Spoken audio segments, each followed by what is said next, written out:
There's one command of Jesus that you must disobey to join the military. This same command, if obeyed, prevents you from testifying in courts of law. Apostle James said that this command was above all. That command is swear no oaths.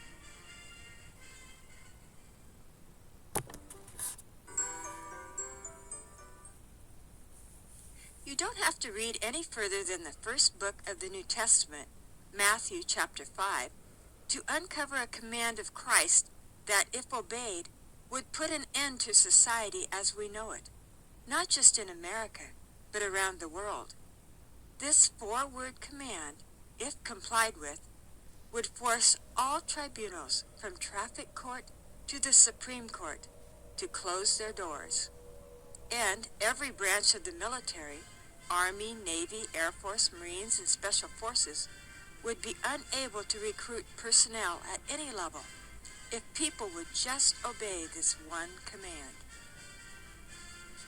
You might think I'm exaggerating, but this command was one of the causes of over 100 years of bloody wars in Europe from about 1524 to 1648. During the Reformation and the Counter-Reformation, major quarrels and rivalries caused the religious and political map of Europe to be redrawn, setting up new boundaries. These freshly formed political units fought to determine their state religion, with hostile Protestant and Catholic camps duking it out.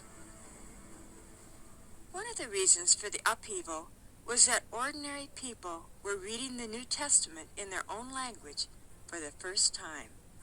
Previously, they were bound by religious dogma and traditions taught by the priests. Bible translators like William Tyndale set out to make the scriptures easy to understand by everyone. Tyndale said he wanted even the boy who drives the plow to know the scriptures. As the people started reading the Sermon on the Mount, Matthew chapters 5 through 7, they realized Jesus revised the law regarding murder, adultery, divorce, getting even, loving enemies, and oath-taking. This new command against oath-taking is the one that has the power to totally destroy the very foundation of the law courts and the military.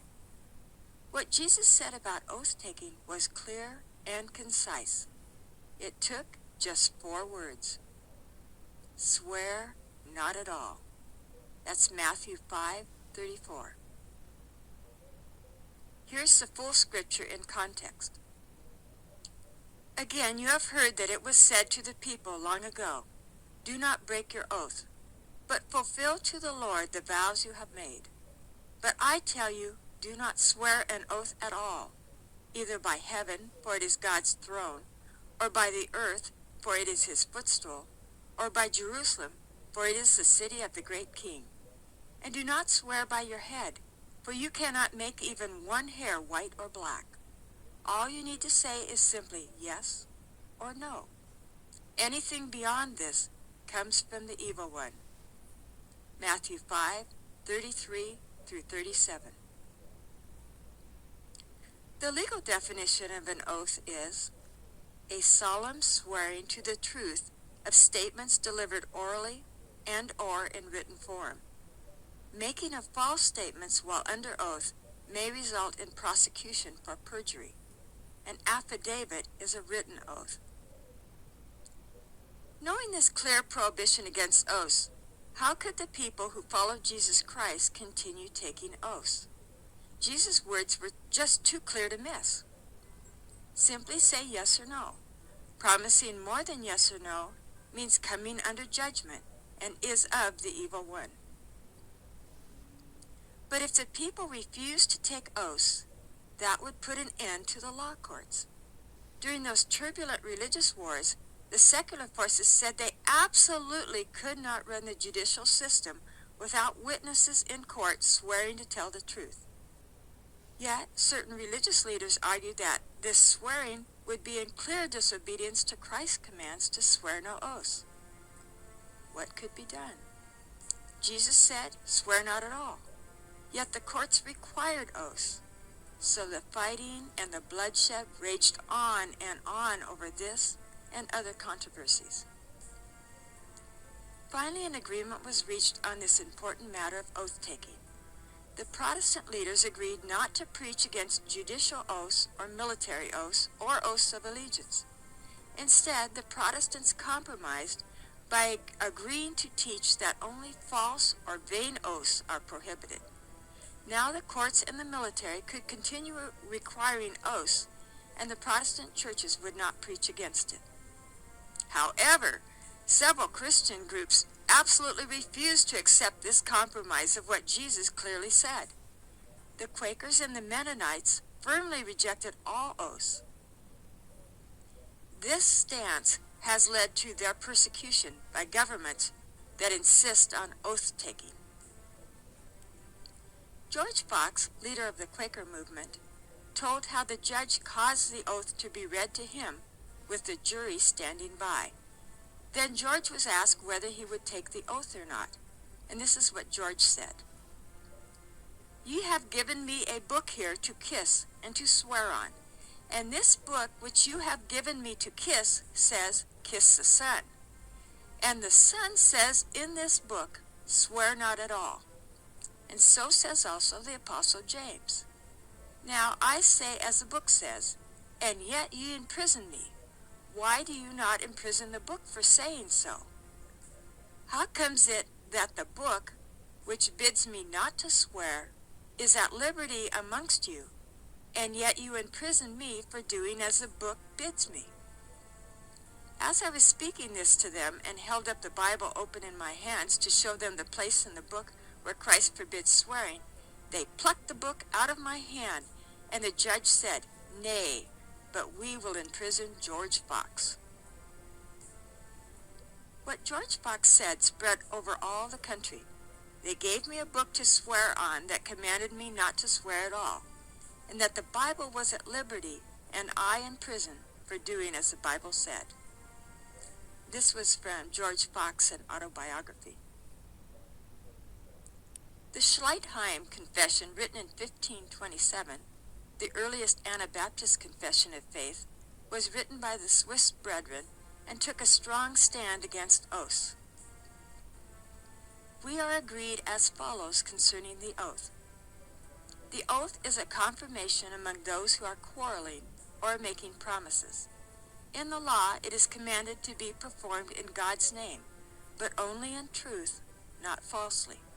Christ, who teaches the perfection of the law, prohibits all swearing to his followers, whether true or false, neither by heaven, nor by the earth, nor by Jerusalem, nor by our head, and that for the reason which he shortly thereafter gives.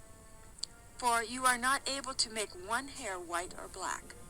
So you see, it is for this reason that all swearing is forbidden. We cannot fulfill that which we promise when we swear, for we cannot change even the very least thing on us. The early church also took a stand against oaths. Uranus, student of Polycarp, who was a student of John the Apostle, wrote, "He commanded them not only not to swear falsely, but not even to swear at all." Tertullian wrote, "Of perjury I am silent, since even swearing is not lawful." Apostle James makes not swearing oaths a top priority. "Above all, my brothers and sisters, do not swear, not by heaven, or by earth, or by anything else. All you need to say is a simple yes or no. Otherwise you will be condemned." James 5:12. Oaths of allegiance. Another kind of oath is an oath of allegiance. The legal definition is, oath of allegiance is an oath by which a person promises to maintain fidelity to a particular sovereign or government. It is also termed as a loyalty oath. We can only have allegiance to one. Jesus says, "Men of all nations will hate you for your allegiance to me." Matthew 24:9. Keep in mind that if you are one of Christ's followers, you have given your loyalty and allegiance to Jesus. No man can serve two masters. You can only serve one. Matthew 6:24. Now let's look at the oath required to enlist in the military. And notice that it requires you to bear true faith and allegiance, not to Jesus Christ, but to the Constitution. Further, you swear that you will obey not Jesus, but the President of the United States and the orders of your officers. Then, hypocritically, the oath ends by saying, "So help me God." I don't know which God they're referring to, but it certainly is not the God who gave us his only begotten Son. For that God says, "Swear no oaths." Here's the oath of enlistment.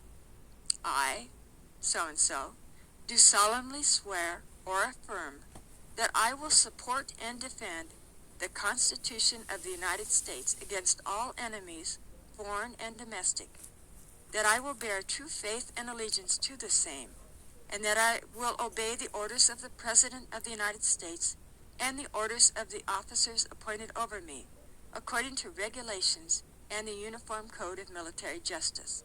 So help me God. Notice that you have the option to use the word affirm rather than swear. That is another deception. When you say affirm, it is treated exactly as an oath. You will be punished for violating the affirmation just as you would if you swore. The courts treat "I affirm" the same way as if you had said "I swear." If you are put on the witness stand and you choose to affirm rather than swear, you will be put under the penalties of perjury, just as those who swear. It is not the word that is used that matters, but the significance of the act. A rose by any other name is still a rose. Saying the word affirm instead of swear does not change the fact that you are making an oath. It is more than just a simple yes or no. And this comes from the evil one. You are agreeing to the future which you have no control over. You are opening yourself up for condemnation. Some people interpret "swear not at all" to mean "do not swear falsely." They say when one swears out of love or necessity or to help one's neighbor, it is not wrong. However, this is human reasoning going ahead of the knowledge of God. It is human cleverness desiring to rule over the Spirit of God. When Eve ate the forbidden fruit, she chose to accept the counsel of the devil instead of the counsel of God. She was deceived, and it led to death. It's still that way. Whoever wants to please men cannot be Christ's servant. We cannot twist the scriptures because of our own opinion, but we must give God the honor and leave his commands unaltered. You can't expect that the courts and military will conform to Christ's teachings. After all, they are the world. Yet they like to appear that they are acting for the public good, but they do not take Christ and truth as their guide. When Jesus commanded that we swear no oaths, he knew what a firestorm it would create. And he even let us know that those who demand oaths are of the evil one. So now the choice is ours to obey God or to obey men. Hidden oaths. If you are of the world, hidden oaths often accompany a request for signature on credit cards, mortgages, and loan forms, and on tax statements and licensing and permit applications. Any time you are formally promising to pay or to perform in the future, an oath is often required. If you are testifying to the truth of a statement and the words "under penalties of perjury" are used, the court treats it as an oath. It does not matter whether the words swear or affirm or declare are used. It is still a binding oath. The Protestant churches who have chosen to not teach "swear no oaths" have saved themselves from persecution by the world. But have they saved themselves from the wrath of God? You adulterous people, don't you know that friendship with the world means enmity against God? Therefore, anyone who chooses to be a friend of the world becomes an enemy of God.